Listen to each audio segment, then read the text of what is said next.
साल था 1947। भारत आजाद हुआ था। हमारा रुपया दुनिया के सबसे मजबूत करेंसी में गिना जाता था। एक रुपया बराबर $1। हां, एक बराबर एक। कोई सोच भी नहीं सकता था कि आने वाले 70 सालों में यही रुपया 84 गुना कमजोर हो जाएगा। और हम वही लोग जो कभी सोने की चिड़िया कहलाते थे, आज एक ऐसी इकोनॉमी में जी रहे हैं जहां हर साल चीजें महंगी होती जाती हैं, लेकिन हमारी जेब छोटी पड़ती जाती है। क्या कभी सोचा है ऐसा कैसे हुआ? क्यों हम मेहनत ज्यादा करते हैं लेकिन अमीर और अमीर होते जाते हैं, और हम वही के वही? क्या सच में हमारा रुपया कमजोर हुआ या फिर किसी ने उसे कमजोर बनाया? क्योंकि इतिहास में कोई भी करेंसी अपने आप नहीं गिरती।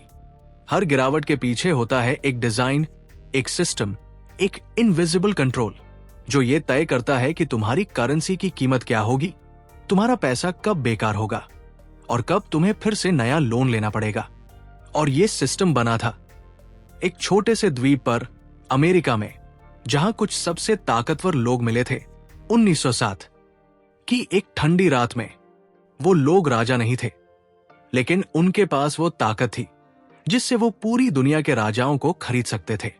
उस जगह का नाम था जेकिल आइलैंड, और वही जन्मा एक ऐसा क्रीचर जो आज भी हर देश की इकोनॉमी में घुसा हुआ है, जो सरकारों को पैसे उधार देता है और फिर उसी पैसों से आम लोगों की जेब खाली करवाता है। जी, एडवर्ड ग्रिफिन की किताब the creature from Jekyll island यही कहानी खोलती है। ये बताती है कि असली राक्षस कोई आदमी नहीं, बल्कि एक ऐसा सिस्टम है जो मनी को इल्यूजन बना देता है।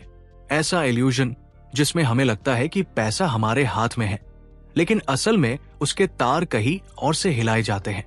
तो चलो शुरू करते हैं वो कहानी जिसने हमारे रुपयों की वैल्यू छीन ली, हमारे फ्यूचर को गिरवी रख दिया और हमें मॉडर्न स्लेवरी में बांध दिया। Chapter 1, the hidden birth. कभी सोचा है कि अगर किसी दिन सरकार बोले अब से तुम्हारे हाथ में जो नोट है वो बस एक कागज का टुकड़ा है, तो तुम क्या करोगे? डर जाओगे, गुस्सा करोगे, या सोचोगे कि कोई तो गलती हुई होगी? लेकिन असल में ऐसा हो सकता है और हो चुका है। बस फर्क इतना है कि उस वक्त लोगों को पता भी नहीं चला कि उनकी जेब में रखा पैसा अब उनका रहा ही नहीं। कहानी शुरू होती है एक सदी पहले, 1907 में। अमेरिका की इकोनॉमी डगमगा रही थी। लोग अपने पैसे निकालने बैंक की लाइन में खड़े थे। बैंक दिवालिया हो रहे थे। मीडिया डर फैला रही थी, और उसी डर में कुछ बहुत ताकतवर लोग एक गुप्त जगह पर मिले। उस जगह का नाम था जेकिल आइलैंड, एक प्राइवेट रिजॉर्ट जहां आम आदमी का तो नाम तक नहीं पहुंच सकता था। वहां पहुंचे थे जेपी मॉर्गन के आदमी, रॉकफेलर के लोग, रॉथस्काल्ड के पुराने साझेदार और कुछ सरकारी अफसर जो सिर्फ नाम के लिए जनता के प्रतिनिधि थे। कहा जाता है वो सब नकली नामों से यात्रा कर रहे थे ताकि किसी को पता न चले कि ये लोग एक साथ हैं। और वहां उस मीटिंग में उन्होंने वो सिस्टम बनाया जिससे आने वाले 100 साल तक पूरी दुनिया की इकोनॉमी को वो अपनी उंगलियों पर नचा सके। उस सिस्टम का नाम बाद में रखा गया फेडरल रिजर्व सिस्टम। अब सुनो, असली खेल क्या था। उस दौर में बैंक लोगों के पैसे को लोन के रूप में दूसरों को देते थे, और जब कोई बड़ा संकट आता, जैसे 1907 में हुआ, तो वो बैंकर सरकार पर दबाव डालते कि अगर हमें बचाया नहीं गया तो पूरा देश डूब जाएगा, और सरकार डर के मारे उन्हें बचा लेती जनता के टैक्स से। तो असल में जो लोग गलती करते थे वो कभी सजा नहीं पाते थे, उल्टा और ताकतवर बनते जाते थे। ग्रिफिन ने इस सिस्टम को एक लीगलाइज्ड फ्रॉड कहा, यानी ऐसा धोखा जो कानूनन सही है। अब सोचो, ये लोग कौन थे? वो राजा नहीं थे, लेकिन राजा से ज्यादा ताकतवर। उनके पास कोई सेना नहीं थी, लेकिन एक पेन के स्ट्रोक से वो पूरी दुनिया की करेंसी गिरा सकते थे। फेडरल रिजर्व बनने के बाद उन्होंने अमेरिका की सरकार को एक डील दी, हम तुम्हारे लिए पैसा छापेंगे और तुम हमें इसके बदले इंटरेस्ट दोगे। सुनने में आसान, लेकिन इसका मतलब यह था कि अब सरकार भी उन्हीं से उधार लेने लगी जो पैसा खुद छापते थे। यानी पैसा अब कोई मूल्य नहीं रहा, बस एक कर्ज बन गया। अब मान लो सरकार को युद्ध लड़ना है या कोई प्रोजेक्ट चलाना है तो वो बॉन्ड बेचती है। फेडरल रिजर्व वो बॉन्ड खरीदता है और उसके बदले नया पैसा बना देता है, लेकिन वो पैसा हवा से बनता है। उसके पीछे कोई सोना नहीं, कोई असली संपत्ति नहीं। और जब ये खाली पैसा बाजार में आता है तो आम आदमी की चीजें महंगी हो जाती है, यानी इन्फ्लेशन। और उस इन्फ्लेशन का नाम दिया जाता है आर्थिक विकास। कितना सुंदर झूठ है ना।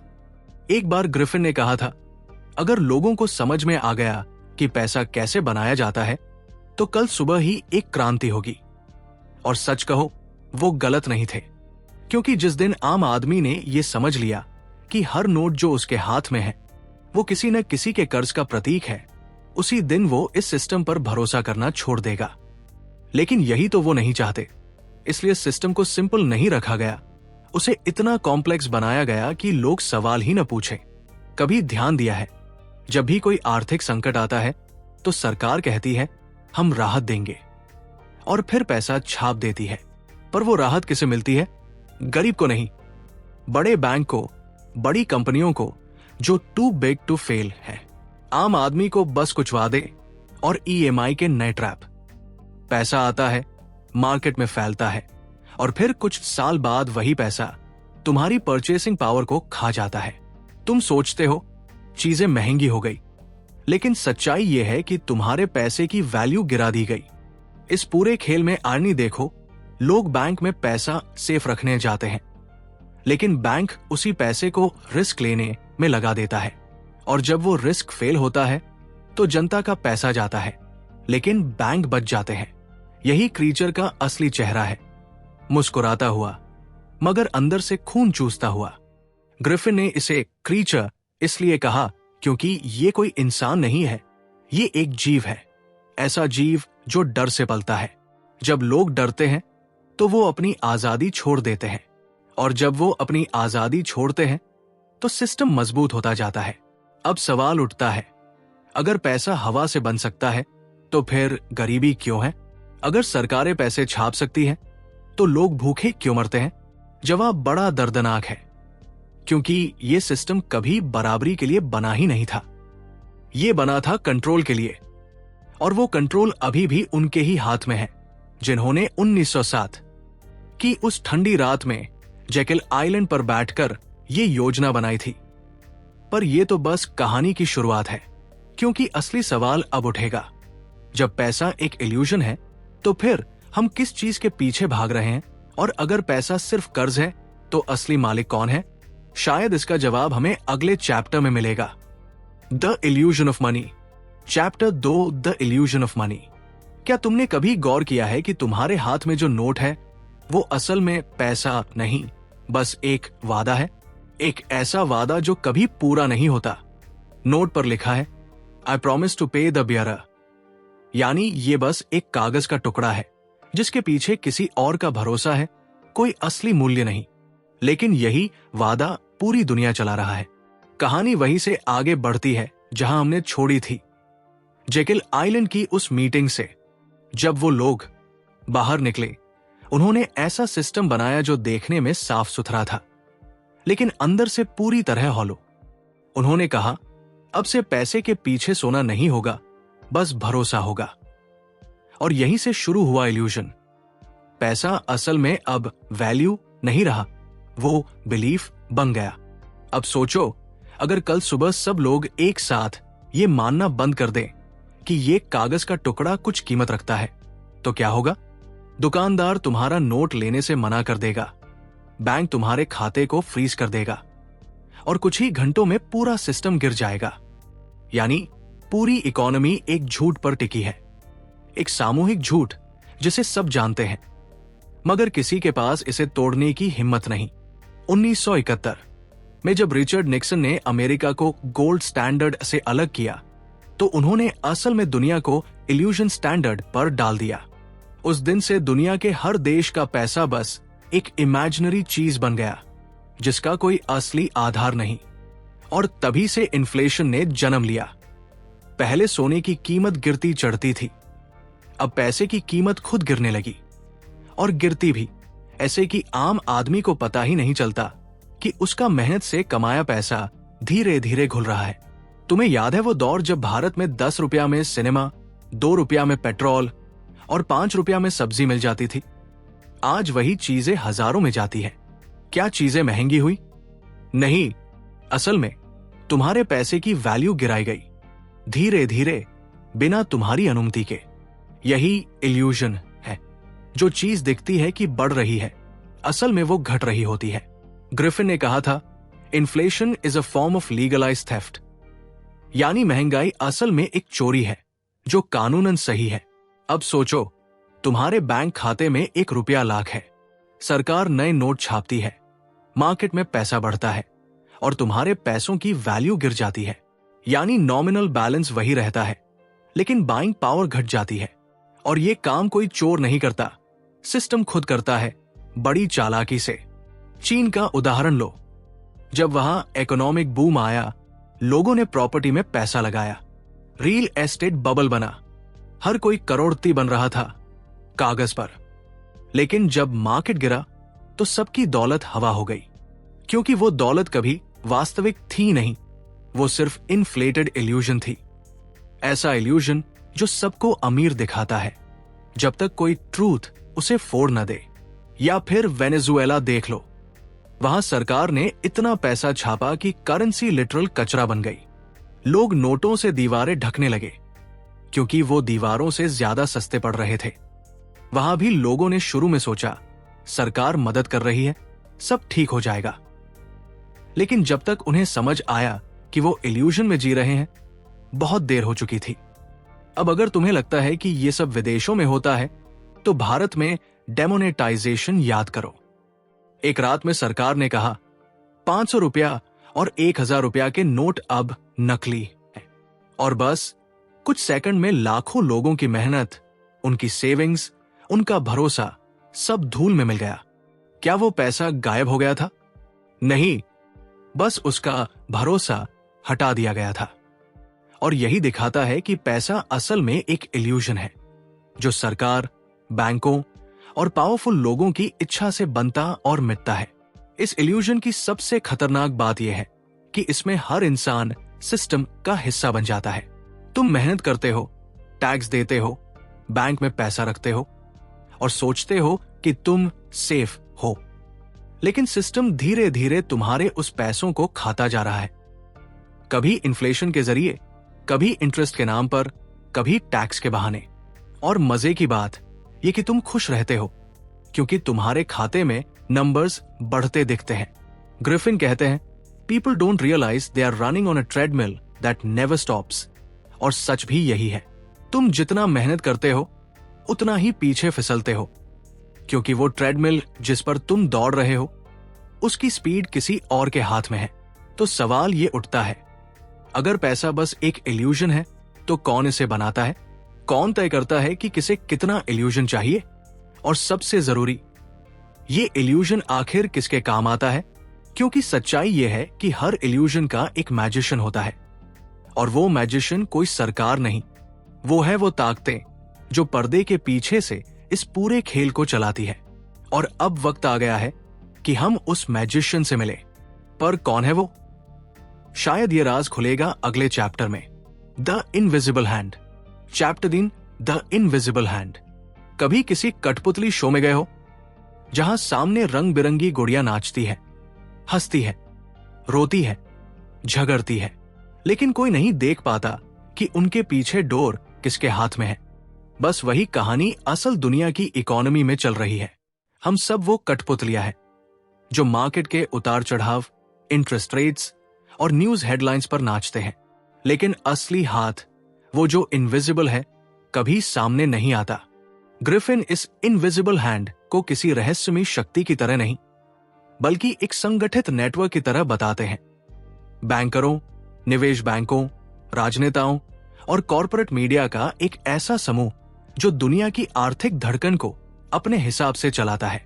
फेडरल रिजर्व इसका सेंटर है, लेकिन इसके टेंटिकल्स पूरी दुनिया में फैले हुए हैं। IMF, वर्ल्ड बैंक, बिज, WTO, हर वो संस्था जो वैश्विक विकास के नाम पर गरीब देशों को कर्ज में डुबो देती है। देखो, खेल बहुत सीधा है, लेकिन इसको समझना मुश्किल इसलिए है क्योंकि ये खुलेआम खेला जाता है। जैसे जब कोई गरीब देश विकास के लिए लोन मांगता है तो ये संस्थाएं कहती है, हम तुम्हें पैसा देंगे, लेकिन कुछ शर्तों के साथ। वो शर्तें क्या होती है? सरकारी संपत्ति का निजीकरण करो, जनता पर टैक्स बढ़ाओ और अपनी पॉलिसीज हमारी मर्जी से चलाओ। यानी आजादी के नाम पर असल में गुलामी। 1970 में लैटिन अमेरिका का हाल देखो। IMF और वर्ल्ड बैंक ने उन्हें विकास के कर्ज दिए। शुरू में सब चमकदार दिखा, नई सड़कें, बिजली, इंफ्रास्ट्रक्चर। लेकिन कुछ सालों बाद इंटरेस्ट बढ़ा, डॉलर मजबूत हुआ और वो सारे देश कर्ज के दलदल में धंस गए। अर्जेंटीना, मेक्सिको, ब्राजील, सबकी इकोनॉमी गिर गई। जो देश अपने पैरों पर खड़े हो सकते थे वो झुक गए, और जिसने उन्हें झुकाया वो इनविजिबल हैंड मुस्कुरा रही थी। अब ये सिर्फ छोटे देशों की बात नहीं है। अमेरिका खुद इस इनविजिबल नेटवर्क का हिस्सा है, बल्कि इसका सबसे बड़ा फायदा उठाने वाला है। जब उसे पैसे की जरूरत होती है वो डेट सीलिंग बढ़ा देता है और फेडरल रिजर्व नए डॉलर बना देता है। बाकी दुनिया को ये डॉलर खरीदने पड़ते हैं क्योंकि ग्लोबल ट्रेड उसी में होती है। यानी वो अपने इन्फ्लेशन को एक्सपोर्ट कर देते हैं। अमेरिका छापता है, बाकी दुनिया भुगतती है। अब जरा भारत को देखो। जब भी अमेरिका में इंटरेस्ट रेट बढ़ता है हमारे बाजार हिल जाते हैं, रुपए की वैल्यू गिरती है। क्यों? क्योंकि इनविजिबल हैंड ने हमारे भी फाइनेंशियल स्ट्रिंग्स अपने हाथ में पकड़ रखी है। हमारे स्टॉक मार्केट की ब्रेथ भी फॉरेन कैपिटल पर टिकी है। कोई बड़ा फंड निकला तो सेंसेक्स नीचे, कोई आया तो उत्सव। क्या तुम समझते हो कि तुम मार्केट चला रहे हो? नहीं, मार्केट तुम्हें चला रही है। ग्रिफिन बताते हैं कि यह सिस्टम जानबूझकर कंफ्यूजन में रखा गया है ताकि आम आदमी सवाल न पूछे। Monetary policy, quantitative easing, bond yields जैसे फैंसी शब्दों के पीछे असल खेल छिपा है कंट्रोल का। और कंट्रोल सिर्फ पैसे का नहीं, दिमाग का है। याद है 2008 का फाइनेंशियल क्राइसिस, जब लेमन ब्रदर्स गिरा और पूरा अमेरिका हिल गया। सरकार ने कहा हमें बैंक्स को बचाना होगा वरना इकोनॉमी डूब जाएगी, और ट्रिलियंस ऑफ डॉलर्स छाप दिए गए। किसे दिए गए? उन्हीं लोगों को जिन्होंने क्राइसिस बनाया था। और आम आदमी, उसने अपनी जॉब खोई, घर खोया, पर उम्मीद बनाए रखी। ये थी इनविजिबल हैंड की सबसे बड़ी चाल। लोगों को नुकसान दो, फिर उन्हें भरोसे का इल्यूजन दो कि तुम उन्हें बचा रहे हो। यूरोप में ग्रीस की कहानी भी वैसी ही थी। IMF ने कहा हम तुम्हारी मदद करेंगे। मदद के नाम पर क्या किया?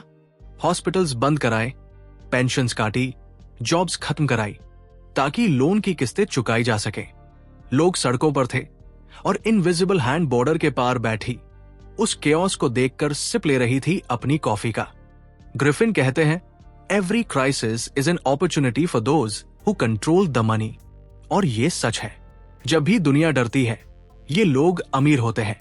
पैंडेमिक को याद करो, लोगों की नौकरियां गई लेकिन स्टॉक मार्केट आसमान पर था। क्यों? क्योंकि ट्रिलियंस का लिक्विडिटी इंजेक्शन हुआ। पैसा फिर से ऊपर वालों तक गया, नीचे वालों तक सिर्फ कर्ज की शक्ल में पहुंचा। इनविजिबल हैंड का कमाल यह है कि वो तुम्हें आशा में बांध कर रखती है। तुम्हें लगता है कि बस थोड़ा और मेहनत कर लूं तो हालात बदल जाएंगे, लेकिन ट्रेडमिल वही है, बस स्पीड बढ़ती जाती है। तुम्हें ऐसा लगता है कि सिस्टम तुम्हारे लिए काम कर रहा है, लेकिन असल में तुम सिस्टम के लिए काम कर रहे हो। और सबसे डरावनी बात यह है कि तुम्हें पता भी नहीं चलता। अब सवाल यह है, अगर ये इनविजिबल हैंड सब कुछ चला रही है तो इसके पीछे कौन है? क्या ये कुछ परिवार है, कुछ कंपनियां, या कुछ नाम जो कभी पब्लिक में नहीं आते? और क्या वाकई कोई ऐसा मोमेंट था जब इस पूरे खेल को एक पर्पस के साथ शुरू किया गया था? ग्रिफिन कहते हैं to understand power you have to go back to where the plan began. तो शायद अब वक्त आ गया है कि हम उस प्लान तक वापस जाएं। वो प्लान जिसने इस इनविजिबल सिस्टम को जन्म दिया। और उसकी कहानी छिपी है अगले चैप्टर में, दी ग्रैंड डिजाइन। चैप्टर 4, दी ग्रैंड डिजाइन। हर धोखे की जड़ में एक योजना होती है और हर योजना के पीछे एक इरादा। अब तक हमने देखा कि पैसा एक इल्यूजन है और उस इल्यूजन को चलाने वाला इनविजिबल हैंड कौन है। लेकिन अब सवाल यह है कि क्यों? आखिर कोई ऐसा सिस्टम क्यों बनाएगा जो लोगों को लगातार कर्ज, महंगाई और डर में जीने पर मजबूर करे? इसका जवाब छिपा है उस ग्रैंड डिजाइन में, जिसे ग्रिफिन ने इस किताब की सबसे डरावनी सच्चाई कहा है। देखो, ये खेल सिर्फ पैसों का नहीं है, ये कंट्रोल का है, और कंट्रोल हमेशा ऊपर से नीचे की तरफ आता है। जो लोग सिस्टम के शीर्ष पर हैं, वो नहीं चाहते कि मासेस समझ जाएं। वो बस इतना चाहते हैं कि लोग काम करें, टैक्स दें और ये मान ले कि सरकारें उनके लिए हैं। ग्रिफिन बताते हैं कि फेडरल रिजर्व और बाकी सेंट्रल बैंक्स कभी राष्ट्रीय संस्थाएं नहीं थी। ये प्राइवेट हितों के लिए बनाई गई कंपनियां थी, जिनका मकसद था दुनिया को एक ग्लोबल फाइनेंशियल ग्रिड में बांधना। इस ग्रैंड प्लान की शुरुआत 20वीं सदी की शुरुआत में नहीं, बल्कि उससे बहुत पहले हुई थी, जब कुछ यूरोपीय बैंकिंग फैमिलीज ने तय किया कि पैसे से ज्यादा ताकतवर कुछ नहीं होता। रॉथस्काइल्ड परिवार का वो मशहूर वाक्य याद है, give me control over a nations money and I care not who makes its laws. यानी अगर तुम्हारे पास किसी देश की मुद्रा पर नियंत्रण है तो तुम्हें उस देश की सरकार की कोई परवाह नहीं करनी पड़ती। कानून बाद में बनते हैं, लेकिन नोट पहले छपते हैं और वही तय करते हैं कि कौन अमीर बनेगा, कौन गरीब रहेगा और कौन पूरे सिस्टम का गुलाम बनेगा। अब सोचो, अगर ये डिजाइन सिर्फ एक देश का होता तो शायद ये इतना खतरनाक नहीं होता। लेकिन ग्रिफिन दिखाते हैं कि ये डिजाइन पूरे ग्लोबल स्ट्रक्चर में फैला है। वर्ल्ड वॉर 1 और तो सिर्फ युद्ध नहीं थे, वो फाइनेंशियल रीसेट थे। हर युद्ध के बाद पुराने साम्राज्य टूटे और नए फाइनेंशियल इंस्टीट्यूशंस खड़े हुए। पहला विश्व युद्ध खत्म हुआ तो लीग ऑफ नेशंस बनी, दूसरा खत्म हुआ तो यूनाइटेड नेशंस, IMF और वर्ल्ड बैंक।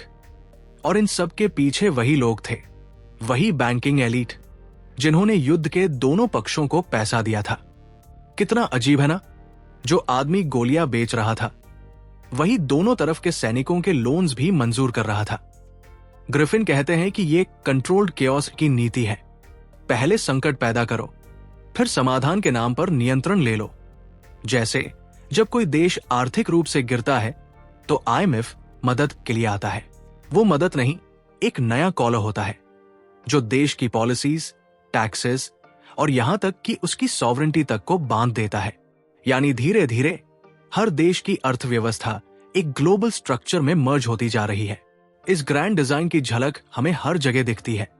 डिजिटल पेमेंट्स के नाम पर कैशलेस इकोनॉमी, प्राइवेसी के नाम पर टोटल सर्वेलेंस और फाइनेंशियल इंक्लूजन के नाम पर कंप्लीट ट्रैकिंग। तुम्हें लगता है कि तुम मॉडर्न हो रहे हो, लेकिन असल में तुम एक ऐसे नेटवर्क में फंस रहे हो जहां तुम्हारा हर ट्रांजैक्शन, हर डिसीजन, हर चॉइस किसी एल्गोरिदम द्वारा एनालाइज की जा रही है। आज के दौर में पैसा डेटा बन गया है और डेटा है नया सोना। ग्रिफिन ने इसे डिजिटल चेन्स कहा है, ऐसे बंधन जो दिखते नहीं लेकिन कभी टूटते भी नहीं। अब एक बात सोचो, अगर कल को दुनिया में एक बड़ा फाइनेंशियल कोलैप्स आता है और वो आता ही रहता है तो क्या होगा? लोग पैनिक करेंगे, करेंसीज गिरेंगी और फिर कोई कहेगा हमारे पास सॉल्यूशन है, एक ग्लोबल डिजिटल करेंसी। लोग डर के मारे तुरंत मान जाएंगे क्योंकि वो स्टेबिलिटी चाहते हैं। और उसी दिन नेशनल सॉवरेंटी की आखिरी दीवार गिर जाएगी, क्योंकि जिस दिन दुनिया का पैसा एक ही सिस्टम में चला जाएगा उस दिन सत्ता भी एक ही सेंटर में सिमट जाएगी। ग्रिफिन इसको दी रोड टू ग्लोबल गवर्नेंस कहते हैं, यानी एक ऐसा सिस्टम जहां कोई देश स्वतंत्र नहीं रहेगा, सब एक ग्लोबल अथॉरिटी के कंट्रोल में होंगे। और इस पूरे डिजाइन की सबसे खतरनाक बात यह है कि इसे किसी ने हम पर थोपा नहीं। हमने खुद इसे अपनाया। हमने खुद कहा डिजिटल बेटर है। हमने खुद कहा ग्लोबलाइजेशन से फायदा है। हमने खुद कहा कैशलेस वर्ल्ड मॉडर्न है। और जब हम ये सब कहते रहे, वो लोग अपने डिजाइन को पूरा करते रहे, चुपचाप, इनविजिबल तरीके से। अब सोचो, अगर आज तुम्हारा बैंक अकाउंट फ्रीज हो जाए तो तुम क्या कर पाओगे? कुछ नहीं, क्योंकि पैसा अब तुम्हारे पास नहीं है, वो सिस्टम के डाटाबेस में है, एक क्लिक में गायब हो सकता है, एक क्लिक में तुम्हारी आइडेंटिटी ब्लॉक हो सकती है। यानी कंट्रोल अब पूरी तरह सेंट्रलाइज्ड हो चुका है। और यही था दी ग्रैंड डिजाइन, एक ऐसा डिजाइन जिसमें हर इंसान को आर्थिक रूप से डिपेंडेंट बना दो ताकि कोई भी सिस्टम से बाहर न निकल सके। ग्रिफिन कहते हैं, slavery was never abolished, it was just redesigned. बस फर्क इतना है कि अब जंजीरें लोहे की नहीं, डिजिटल है। और मजे की बात यह है, हम खुद उन्हें पहनने पर गर्व महसूस करते हैं। पर अब सवाल उठता है, क्या यह कहानी यही खत्म होती है, या इस ग्रैंड डिजाइन के पीछे कोई और भी गहरा मकसद है, कुछ ऐसा जो सिर्फ इकोनॉमी नहीं, पूरी मानव सोच को कंट्रोल करना चाहता है? क्योंकि ग्रिफिन कहते हैं, the real power is not in money, it's in shaping belief.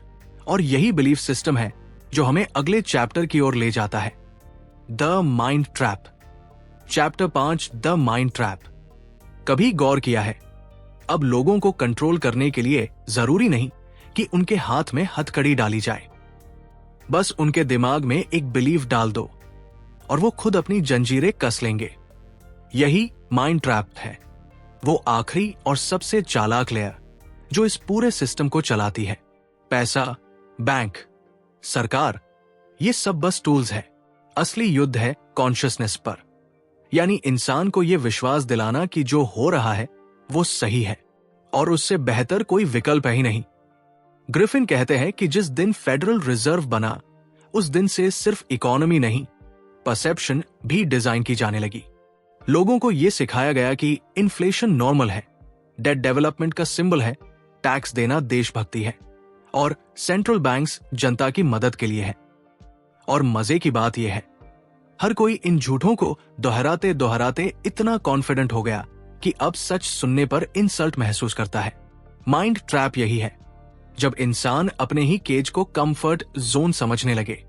जरा चारों तरफ देखो, मीडिया में जो खबरें आती है वो सिर्फ वही दिखाती है जो सिस्टम चाहता है कि तुम सोचो। जब भी कोई फाइनेंशियल फ्रॉड या बैंक स्कैम होता है, हेडलाइंस आती है, systemic error, temporary issue, stabilisation measure. यानी असली अपराधी कभी कल्प्रिट नहीं कहलाते, उन्हें रिफॉर्मर कहा जाता है। जब 2008 का क्रैश आया था, तो जिन बैंकों ने धोखा किया वही बेल आउट लेकर और बड़े हो गए, और मीडिया ने जनता को यही बताया, ये रिकवरी का हिस्सा है। तुम्हें महसूस हुआ कि तुम्हारे साथ लूट हुई, लेकिन तुमने ताली बजाई क्योंकि तुम्हें बताया गया कि सिस्टम बच गया। यही है साइकोलॉजिकल मैनिपुलेशन, जहां हार को जीत की तरह पेश किया जाता है। अब सोचो, बच्चे स्कूल में क्या सीखते हैं?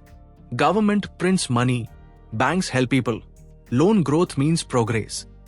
कोई नहीं बताता कि सरकार पैसा उधार लेकर छापती है, बैंक लोगों से इंटरेस्ट लेकर कंट्रोल रखता है, और लोन ग्रोथ असल में कर्ज का विस्तार है। एक पूरा एजुकेशन सिस्टम तैयार किया गया ताकि तुम सवाल न पूछो, बल्कि फॉर्मूला याद करो, EMI, सिप, GDP, CPI। तुम्हें नंबर्स के मेस में ऐसा उलझाया गया कि तुम्हें यह लगे कि इकोनॉमी समझना एक्सपर्ट का काम है। और जब आम आदमी सवाल करना छोड़ देता है, तब असली गुलामी शुरू होती है। ग्रिफिन कहते हैं, the elite don't hide the truth, they bury it under complexity.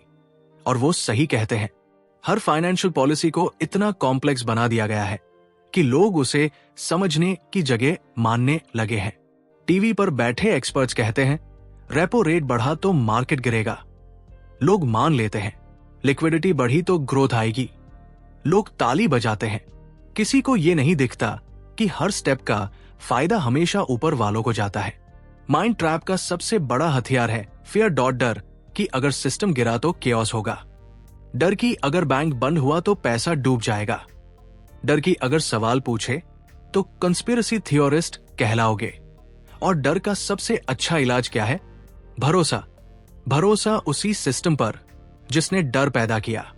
यानी सिस्टम पहले तुम्हें डराता है, फिर तुम्हें खुद पर निर्भर बना देता है। पैंडेमिक के वक्त यही हुआ। लोगों से कहा गया, stay home, trust the institutions, do not question.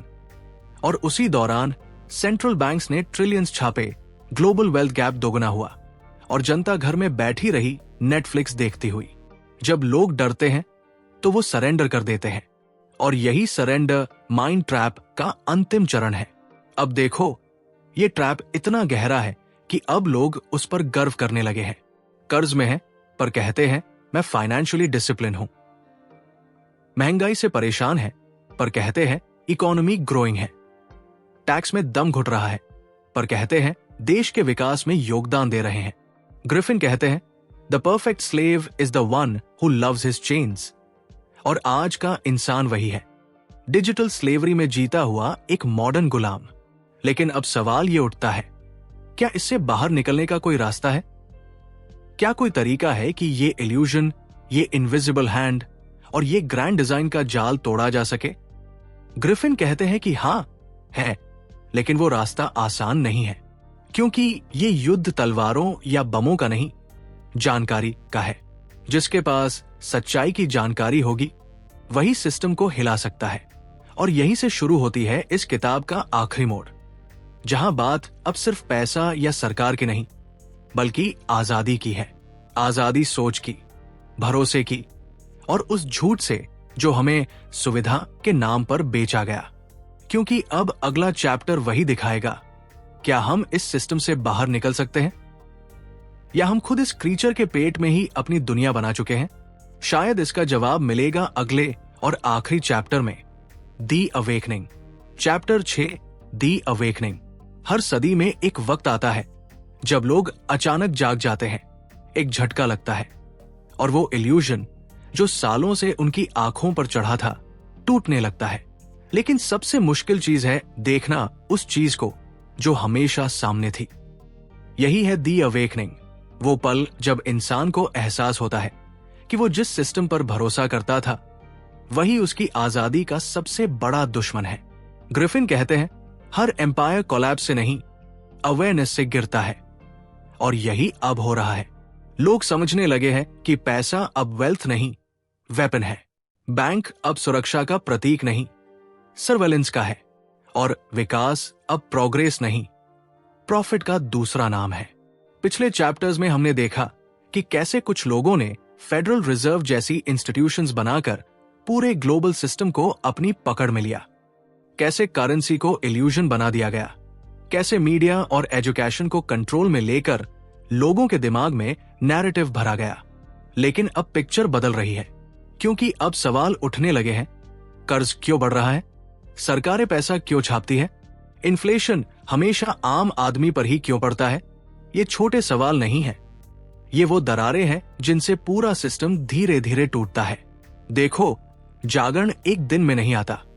पहले गुस्सा आता है, फिर डर, फिर समझ और आखिर में क्लैरिटी। ग्रिफिन कहते हैं जब इंसान समझता है कि वो गुलाम था, तभी वो आजाद होने की इच्छा रखता है। और यही अवेकनिंग का असली अर्थ है, रिवोल्ट नहीं, रियलाइजेशन। अब लोग डिसेंट्रलाइज्ड सिस्टम्स की बात कर रहे हैं। बिटकॉइन और ब्लॉकचेन जैसे कॉन्सेप्ट्स सिर्फ टेक्नोलॉजी नहीं है, ये एक स्टेटमेंट है, एक संकेत कि लोग अब ट्रस्ट द कोड चाहते हैं, न कि ट्रस्ट द बैंक। यानी अब लोग सिस्टम से बाहर का रास्ता खोज रहे हैं, ऐसा रास्ता जहां पैसा किसी इंस्टीट्यूशन के नहीं, इंसान के कंट्रोल में हो। पर ग्रिफिन हमें चेतावनी देते हैं, हर बार जब कोई नया सिस्टम बनता है, पुराना सिस्टम उसे हाईजैक करने की कोशिश करता है। तो ये लड़ाई सिर्फ करेंसी की नहीं, कॉन्शियसनेस की है। दी अवेकनिंग का मतलब है अपनी डिपेंडेंसी को पहचानना। वो पल जब तुम्हें एहसास हो कि सिस्टम तुम्हारे लिए नहीं बना, बल्कि तुमसे कंट्रोल के लिए बना। और जब वो रियलाइजेशन आता है तो डर गायब हो जाता है, क्योंकि सिस्टम सिर्फ तब तक ताकतवर है जब तक तुम डरते हो। जैसे ही तुम सवाल पूछने लगते हो क्यों, उसी पल ये क्रीचर कांपने लगता है। ग्रिफिन आखिरी में कहते हैं the creature from Jekyll Island will die not when it is destroyed but when people stop feeding it. यानी जब लोग ब्लाइंड ट्रस्ट देना बंद कर देंगे, तब ये मॉन्स्टर खुद भूख से मर जाएगा। और वो दिन आएगा, क्योंकि अब सच्चाई बाहर आ रही है। तुम्हारे जैसे लोग जो सवाल पूछ रहे हैं, जो सिस्टम को समझना चाहते हैं, वही इस जागरण का हिस्सा है। अब यह तय करना तुम्हारे हाथ में है, क्या तुम उस इल्यूजन में रहोगे जहां कन्वीनियंस के बदले फ्रीडम गिरवी रखी जाती है, या तुम वो बनोगे जो बाकी सबको जगाता है? क्योंकि हर बदलाव एक आवाज से शुरू होता है और वो आवाज शायद तुम्हारी हो सकती है। अगर तुम्हें ये स्टोरी समझ में आई, अगर तुमने भी इस क्रीचर के चेहरे के पीछे छिपी सच्चाई को महसूस किया, तो अब ये वीडियो बस यही खत्म मत करो। इस वीडियो को लाइक करो ताकि एल्गोरिदम उसी सिस्टम के खिलाफ काम करे जिसने हमें इल्यूजन में रखा है। कमेंट करो, बताओ तुम्हारे हिसाब से आज के समय में द क्रीचर कौन है? शेयर करो उन लोगों के साथ जो अब भी सोचते हैं कि पैसा बस कागज है। और अगर तुम सच में इस तरह की किताबों की हिडन सच्चाइयां जानना चाहते हो तो सब्सक्राइब करो इस चैनल को, क्योंकि यहां सिर्फ किताबों की बातें नहीं होती, यहां जागरण शुरू होता है। अगली किताब में मिलते हैं जहां हम एक और इल्यूजन का नकाब उतारेंगे, क्योंकि सच्चाई को जितना छिपाओ वो उतनी तेजी से लौटती है। Stay awake, stay free.